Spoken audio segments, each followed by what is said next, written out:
Welcome back, chat. Welcome back. Welcome back to another episode of the Harris Room Sports. And today we are covering the Winter Olympics. We had some exciting things going on. It's just crazy to see the excitement of athletes competing for their country, right? Like they're on a whole different level. They're giving it their all. It's some very exciting moments. I wasn't tapped into it until I was on vacation. I spent some time flipping through the channels and I stumbled on the Winter Olympics. I'm like, let me tap into this. There's a couple of different events I want to talk about. If I'm not mistaken, USA has four golds, seven silvers, and like 11 or 12 bronze as of right now. Our most recent bronze was in the Mana bobsled event.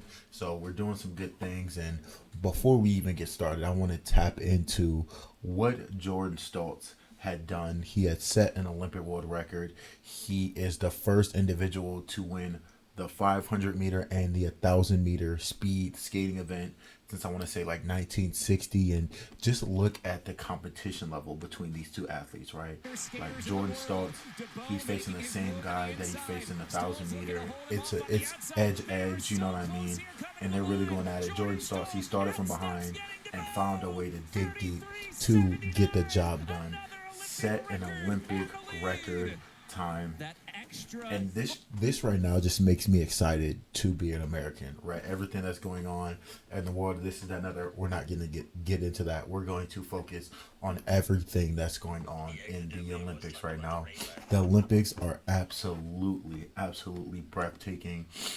Next thing we're going to get into is what the curling team has done. I know everybody wants us to get to hockey, but we will tackle that at the end of the day. We'll tackle that at the end. Our USA hockey team, they're looking awfully crazy right now. They're looking awfully crazy. Getting into our women's athletes right now, right? Women's curling, they were putting on a show for sure. They were putting on a show for sure. At one point, they were down in the eighth hammer against the Chinese, and it's so hard not to get into politics when we're talking about the Olympics, but we don't want to lose to the Chinese. There's no way around it, right? So next we're going to get into how the women's curling team came from behind. They were down by 2 points going into the ninth hammer, and then they were down by one going into the 10th hammer, and they would complete the comeback. Complete the comeback, and it was absolutely breathtaking how they did it. It was absolutely breathtaking. Let's see if I can make this full screen real. All right, here we go, chat. This is how Tabitha got her last point to take the lead against the Chinese curling team. Absolutely stunning the way that these athletes were performing, the accuracy of each one of these curling players, and it would just tap that Chinese curl just to get into the perfect position for the comeback win for the United States. The Chinese would not have an answer. They got the last shot of the day and would not be able to complete the comeback, right? Next, we're going to go into Corey. Corey, he would win silver with another one of our female athletes in the mixed doubles curling. That competition, that was crazy. The opposing team that they faced, the individual on that team, I believe it was the Japanese maybe, and the other individual, they were shooting 97%, but Corey was able to get the job done with his female opponent, and they played a lot of defense and then knew when to strike on offense. Let's get into figure skating. Bates and Chuck, they won silver in the ice dance competition and then gold in the team event. In the team event, ice skating, we all know about the quad god. We know his struggles. There's a lot of pressure on you when you are favored to win. Everybody asking, what Olympic records are you going to break? You have such a big lead, and he kind of crumbled under that pressure. But hey, we live to fight another day. He is young. He is really going to learn from these mistakes and then get after it. In the freestyle skating, we had Elizabeth Limley. She won gold. She's only 20 years old. This was her debut for the Olympics.